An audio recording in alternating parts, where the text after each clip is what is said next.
All right, we are live. Three questions that have come in today. So, first one, I saw a TD article that predicted another 12% from the peak. Is that true?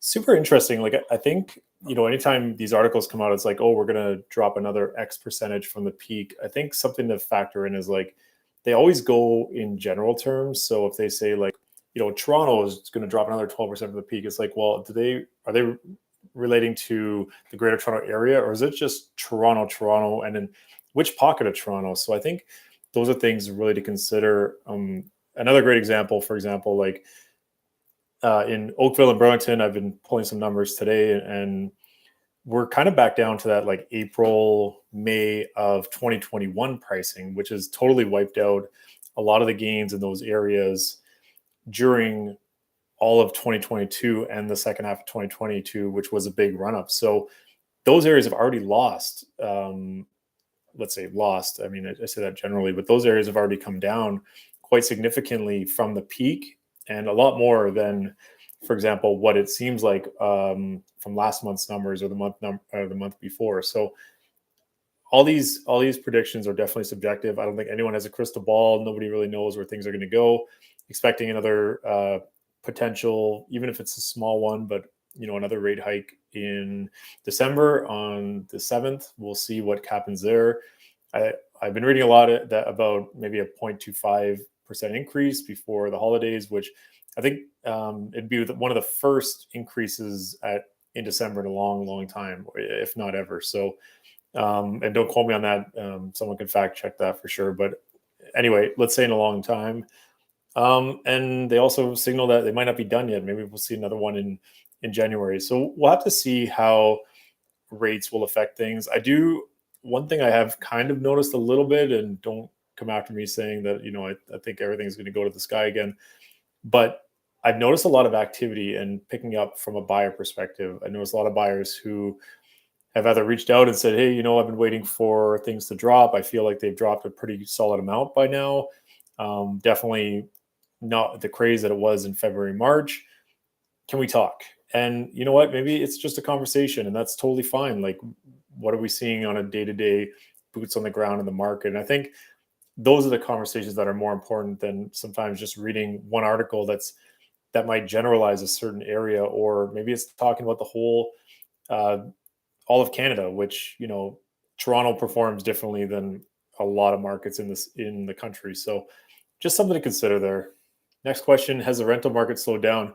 It's an interesting question.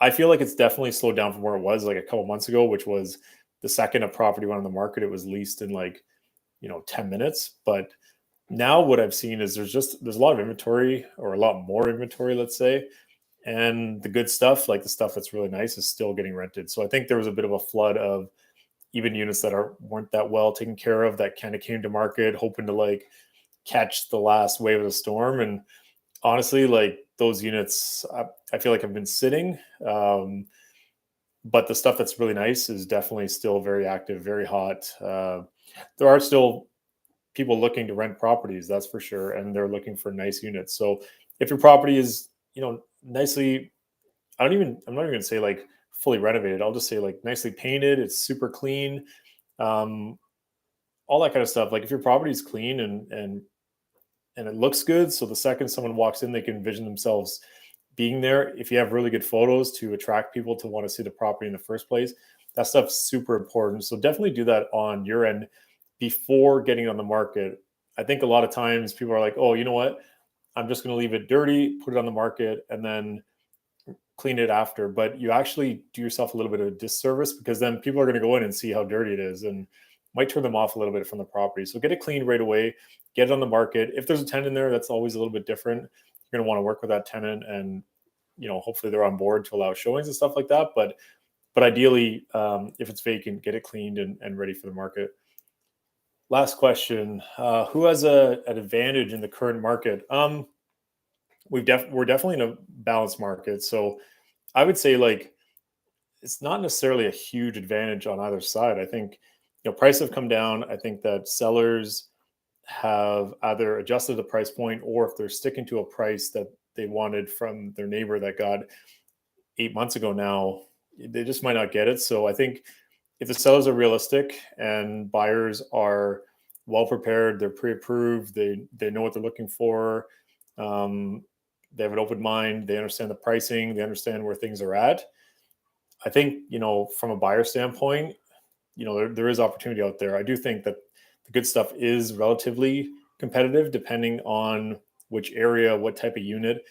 And the other thing I'll mention is by no means are things like cheap. Like stuff is still relatively expensive. Like condo prices have come off from where they were in February, March, but we're not at, we're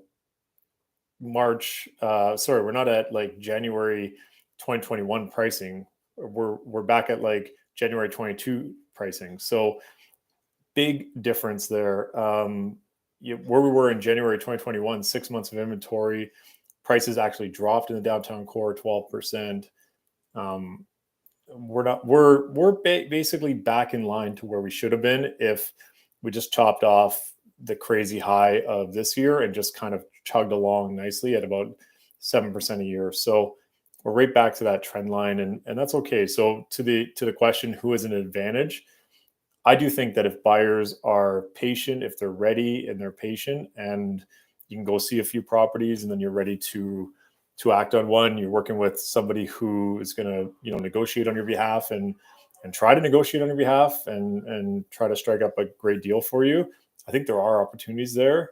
I think for sellers, you're not going to get the price that you would have got 8 months ago or 9 months ago now, but if you're priced well, I feel like the stuff that is priced well is still relatively moving, just at a much slower pace. So something that would have sold in 2 days way back is probably, it's taken 3-4 weeks. So I guess you could call that a bit of an advantage to the buyer. I guess, to be honest, it's just very balanced. It's not really, it's just a normal market. And that's nice. It's nice to be able to go shopping with buyers and look at multiple properties and not have to rush on one and add in an inspection clause or condition of financing. And it's nice to put those things in. So it's definitely a welcome change. So I wouldn't say there's an advantage. I would just say that we're just in a nice balanced market, which is, I think it's great for everybody, to be honest. So that's it. That's your lives. Hope everyone has an awesome Thursday and see you guys next week.